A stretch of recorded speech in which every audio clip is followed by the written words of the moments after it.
And we are back with segment 2 of the RE/MAX Magnolia Real Estate Show with Michele Cummins and myself, Curtis Pope. But Michele went to get a Christmas coffee or something.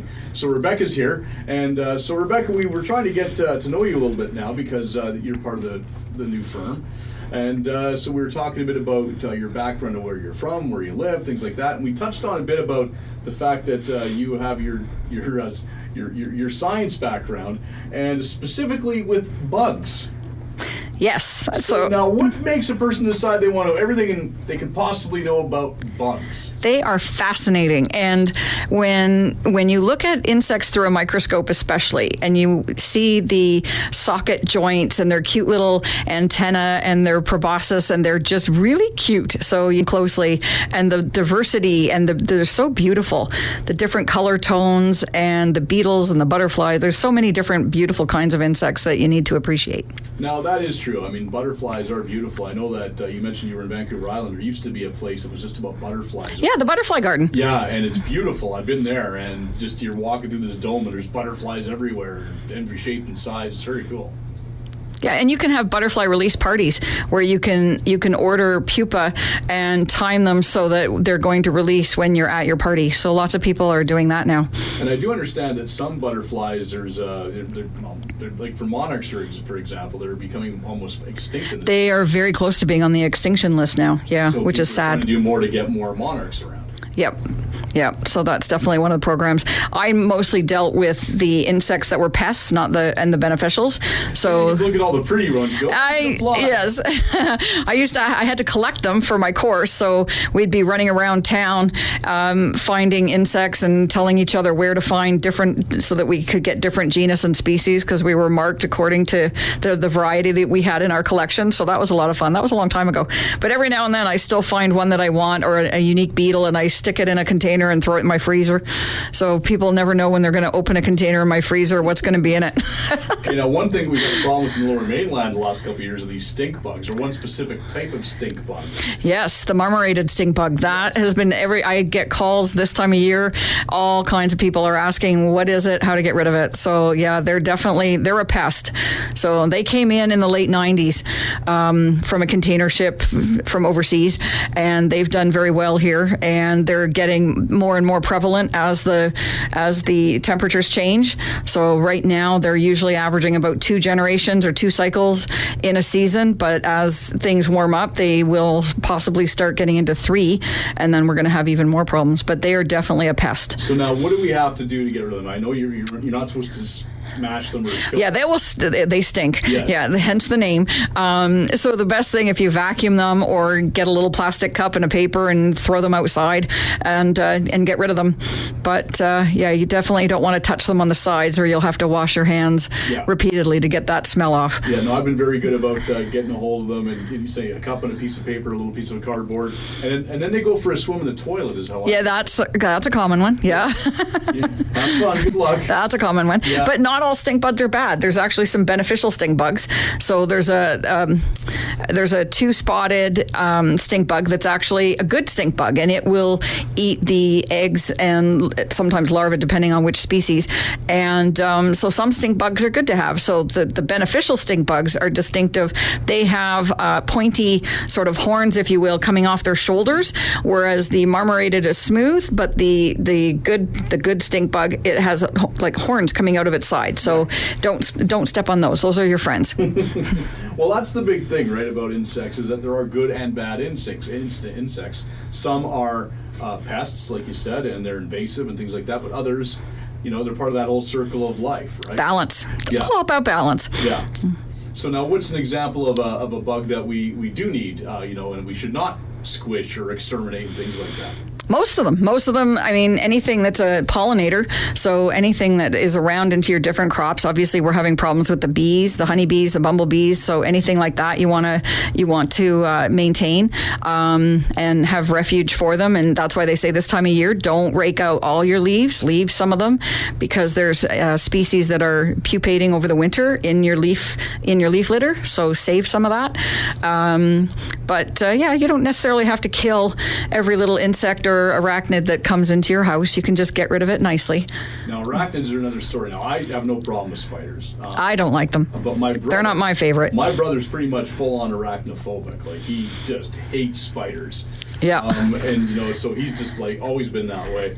But, you know, I'll grab a spider and I'll carry it outside and let it free and everything else because I know that they eat a lot of the other insects. Yep, they can be good. Wolf spiders. Right now, wolf spiders are coming into the houses. And wolf spiders are kind of unique because, I mean, they're not an insect, they're arachnid, but I still know a little bit about them. And they're kind of cool because they're one of the only species of spiders that hold their spiderlings on their back. So when you see a spider, if it's got a bunch of babies on its back, chances are it's a wolf spider. And they're usually a good size spider too. So. They're big ones, but they also eat a lot of the critters in your house that you don't want. So keep your little wolf spiders as pets and don't throw them outside.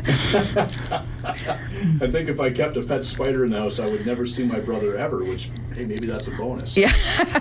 Maybe I'll think about that one. That's interesting. The other one that's coming in right now a lot is the leaf-footed bug, and they're bigger. They're about an inch long, and they've got longer legs. But if you look closely at the legs, you'll see it has kind of a leaf shape on one of the segments of the legs, and they come in this time of year as well. And they're a pest.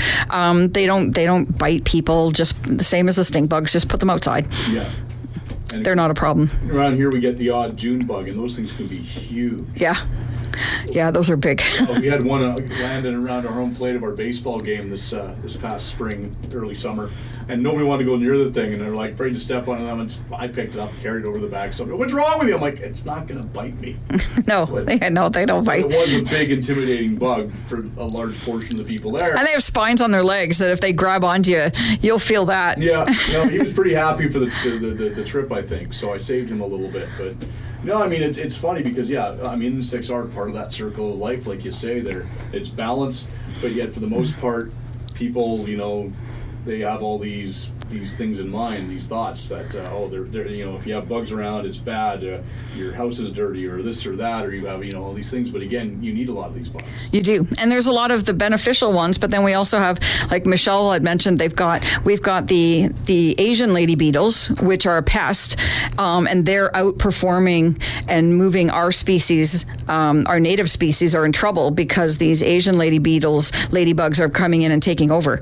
So, and you can identify them. You can Google it. There is a difference that there'll be like an M on part of the head of the Asian lady beetle. So we don't like those because we want to help our native species stay healthy. And so those ones are there, even though they are predatory, but we consider them a pest. Right. Like I lived up north for a good 7 years in the early 2000s. And what was the heavy topic of conversation? The pine beetle. The pine beetle, yes, yeah. That's why so much of our forests are dead, and then that brings in with the fires season because you've got dead wood there. So yeah, everything. It's amazing how much when people don't think that they like insects and how much our world depends on insects. Yeah, the pine beetle. I mean, you don't know that down here. You really don't have the idea of the devastation it has done in parts of the north and in the interior. But at the same time, if you ever see, because they can cultivate that wood if they get to it, before it's completely dead. It has a beautiful blue hue to it if they actually harvest it, and it can make some really cool furniture and things like that. But again, it's a fine line of where you have to harvest that wood to be able to use it. So, but I know, yeah, it's definitely just this little bug and the devastation it's done through a good chunk of this province, and that's the kind of stuff that you were studying. Yeah, I actually, when I first started at University of Guelph, and I knew somebody that was doing research on the pine beetle, and back then they didn't think it was going to be an economically serious pest, and they weren't funding the research back then. Hindsight 2020, they probably should have, but and that's one of the things that when projects get the funding cut, that's the impact. You may not feel it right away, but you may feel it in 10 years. Mm-hmm. So now you moved into real estate. So you must have some interesting stories when you go and show them a house and you see a bug and you're going, oh, that bug shouldn't be here. Or, like, what's that do? Nothing serious. Thankfully, nothing serious. Usually it's just the common ones. The carpet beetles, that's another one that comes in that you'll get people seeing all the time.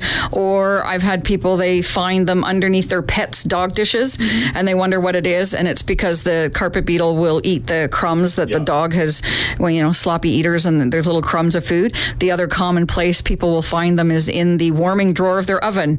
If you open your warming drawer and you'll see little exuvia from when it pupated and the beetle emerged, and there's just like that little fuzzy skin that is the exuvia from the carpet beetle, and they love in the underneath of your oven because it's nice and warm and dry, and so they can eat crumbs and whatnot, and then they'll pupate down there and go in. You'll find them in bedrooms and in carpets and that. They're common. The variegated carpet beetle is super, super common around here. So it must be an asset to you, because if you do go into a house and people see a beetle running, you can say, yeah, it's no big deal. It's not a big deal. It doesn't mean there's anything wrong with the house. Yeah, vacuum, clean. Yeah. That must actually be a benefit from time to time. Yeah, it is. And you can tell I've had people where they've had, their tenants have had issues, and it's like, well, tell your tenants to clean more often and to put your items out of plastic bags and into hard glass or hard plastic containers, and just wash the area and keep it so that the flower moths can't get into it.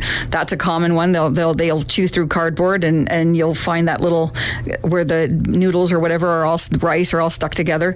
So that's usually the larva of the oriental flower moth has gone in. The Asian flower moth has gone in there.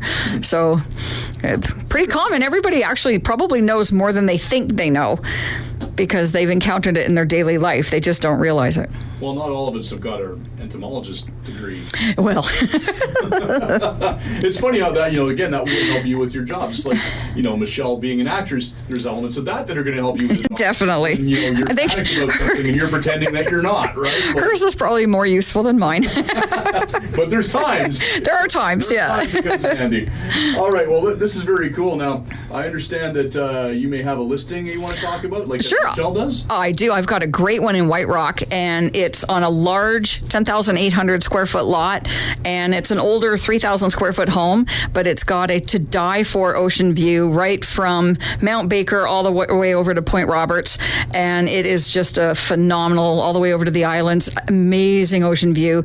And right now we've reduced the price. We're at $2.95 on that one. That seems like a bargain in White Rock with that kind of a view. Yeah, and it's a large lot. 10,800 is a big lot. Yeah. So, and you could subdivide it if you wanted, or just enjoy the lovely privacy of your own little oasis and enjoy life on your large White Rock lot. Well, I always say White Rock is where I do want to live eventually, but I don't think I'm quite there yet.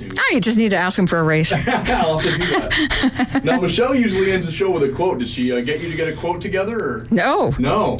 Oh, geez. Well, I guess I'll have to come up with a quote. Okay, you come up with one. Awesome. Let me think. Here we go.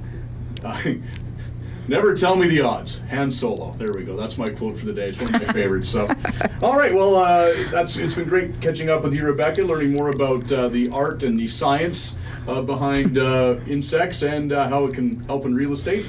And, well, I'm sure we'll have you in here again sometime. Thanks so much. This has been fun. Not as painful as I thought it would be. That's what people usually say after dealing with me. I like that. And you're going to want to tune in again next week, because it'll be the infamous stat show. You know Michele loves stats. Next week, she will have her stats and then some. And join us again next week when we will talk real estate in order to unlock your real estate potential on a show where real estate is maximized. Thanks for listening.